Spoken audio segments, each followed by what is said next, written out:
Hello, আশা করি সবাই ভালো আছেন। The family man season 3 announcement হয়ে গেল। এটা ছোট্ট একটি অ্যানাউন্সমেন্ট, যেখানে সিজন 1-এর কিছু পোর্শন এবং সিজন 2-এর কিছু পোর্শন এবং সিজন 3-এর একটা গ্লিমস আপনারা দেখতে পাই। তো এটা দেখে আমার কেমন লাগলো এবং এটার প্রতি আমার কয়েকটা কথা বলবো। এটার প্রথম ব্যাপার হচ্ছে যে রাজেন ডিকে কিন্তু যেসব কাজ দিয়ে ব্যাপকভাবে জনপ্রিয় হয়েছিল, তার মধ্যে অন্যতম হচ্ছে দ্য ফ্যামিলি ম্যান, তারপরে ফার্জি, এগুলা। বিশেষত আমি তাকে সবচেয়ে বেশি চিনেছি দ্য ফ্যামিলি ম্যান শোয়ের কারণে। এই দুইটা সিজন আমি দেখলাম। প্রথম সিজনের মধ্যে ইন্ডিয়াতে পাকিস্তানের লোকজন আক্রমণ করে এবং সেটার উপর ভিত্তি করে তৈরি করা, এবং পরেরটাতে যে শ্রীলঙ্কার যারা বিদ্রোহী ছিল তারা ইন্ডিয়াতে আক্রমণ করে তামিলনাড়ুতে, সেগুলোর কিছু ঘটনার উপর বেস করে তৈরি করা হয়েছে সিজন 2। এবং আমরা সিজন 3-তে হয়তো অন্য কোনো বড় ঘটনাকে কেন্দ্র করে আমরা এটা নতুন কিছু দেখতে পাবো। তবে বলবো যে এটা কি আমরা আরও ভালো কিছু আশা করছি কিনা।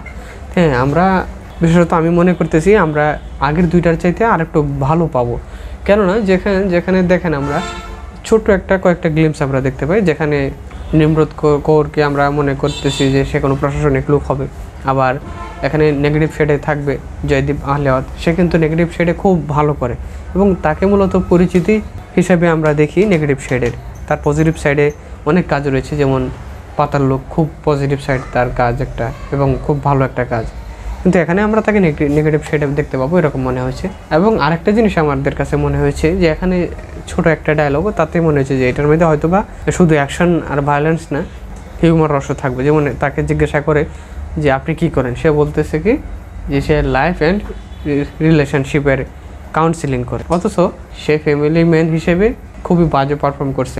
অর্থাৎ তার স্ত্রীর সাথে কিন্তু তার বনিবনা তেমন ভালো না, যদিও সে একজন সরকারি লোক হিসেবে খুব ভালো কাজ করছে বা গোয়েন্দা লোক হিসেবে, কিন্তু সে কিন্তু এমনিতে ফ্যামিলি বন্ডিং হিসেবে তার স্ত্রীর সাথে কি তার প্রায় সময় ঝগড়া হচ্ছে।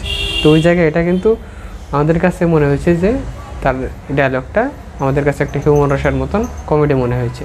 আর একটা কথা হচ্ছে যে শুধু তো ভালো বলছি, যে আমার কাছে একজন দর্শক হিসেবে আমার কাছে যেটা মনে হয়েছে, আপনাদের ভিন্ন মনেও হতে পারে, যদি ভিন্ন মনে হয় কমেন্টে জানাতে পারেন, আপনাদের মতামত জানাতে পারেন।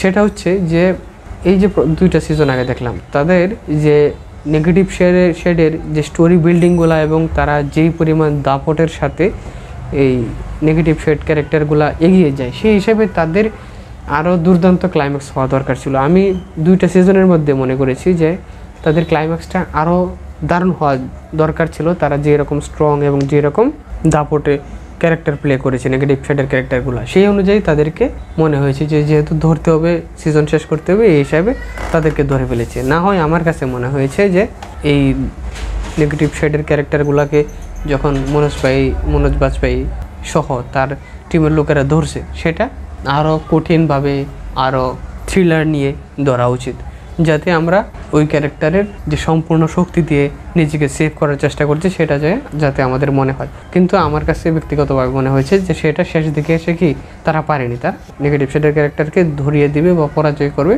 ওই হিসেবে তাদেরকে ওই রকম দেখিয়ে ফেলেছে। কিন্তু এছাড়া কিন্তু তাদের সিজনগুলা, বিশেষত যেটা নিয়ে অনেক আগে থেকেই পরিচিতি বা কথা, ফ্যামিলি ম্যান, সেটা কি খুব ভালো একটা সিরিজ। তো দেখা যাক এই তৃতীয় সিজনের মধ্যে নেগেটিভ শেডের ক্যারেক্টারে কোন দেশের লোকজনকে বা কোন জায়গার লোকজনদেরকে আমরা এখানে দেখতে পাই, যেগুলাতে লিডিং ক্যারেক্টার করছে জয়দীপ আহলেওয়াত। আশা করছি খুব ভালো একটা সিজন আমরা পেতে যাচ্ছি দ্য ফ্যামিলি ম্যানের। এই ছিল আমার কথা। আর আপনাদের কেমন লাগলো বা সিজন নিয়ে বা নতুন সিজন নিয়ে কীরকম আশা, সেটা জানাতে পারেন। এবং সিনেমা নিয়ে নতুন নতুন তথ্য পেতে, আপডেট পেতে এবং রিভিউ পেতে আমাদের সাথে থাকুন। আজকে তাহলে এ পর্যন্তই। সবাইকে ধন্যবাদ।